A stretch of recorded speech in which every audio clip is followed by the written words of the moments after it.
Hello everyone, this is my presentation for specialism in teacher education and development module, and the topic of my presentation today is applying cooperative development in the post-observation, an institutional talk or a win-win discussion. You're probably curious why I'm wearing this outfit.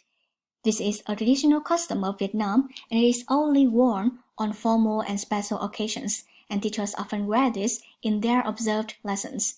The custom is beautiful, but does it really make the wearer comfortable? This makes me think about the observation, whether what observers see in an observation is what really happens in the class every day. Well, that is the story I'm telling you about the observation in my country, but the more important thing is the reflection of post-observation practice. After the observation, what remains in the teacher's mind?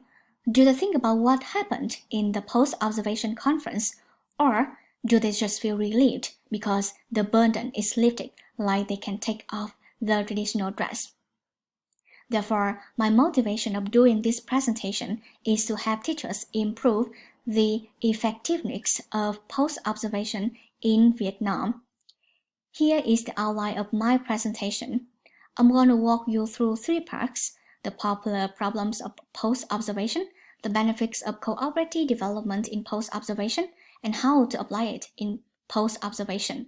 The focus of my presentation is how to apply cooperative development to improve teachers' reflective practice and encourage professional development.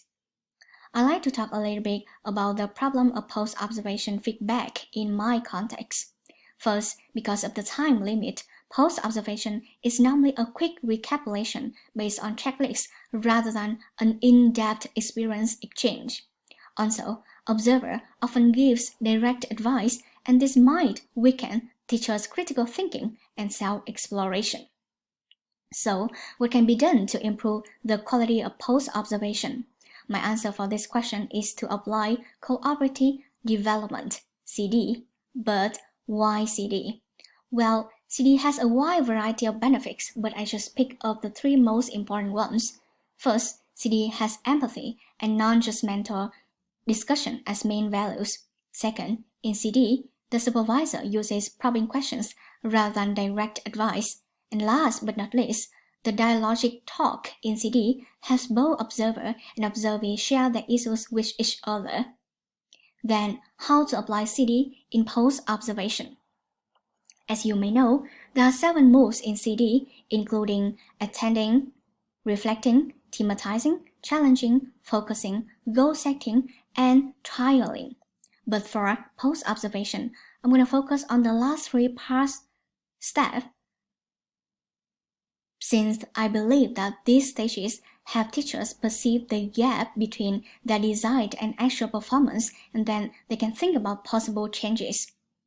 One important thing that both observer and observee should bear in mind is that post-observation should not be separated from pre-observation and while observation, but they should be well connected. How to do that? In the pre-observation, a teacher can ask an observer to focus on specific aspects in her lesson and some of the concerns about the lesson. In while observation, observer take notes to see how teacher deals with those concerns. And in post-observation conference, the observer can emphasize 3 CD moves I mentioned earlier: focusing, goal setting, and trialing. So, what kind of probing questions need to be asked?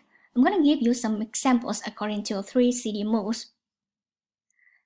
They can ask some questions like, what do you think worked really well in this class? What areas do you want to improve? How might you do that?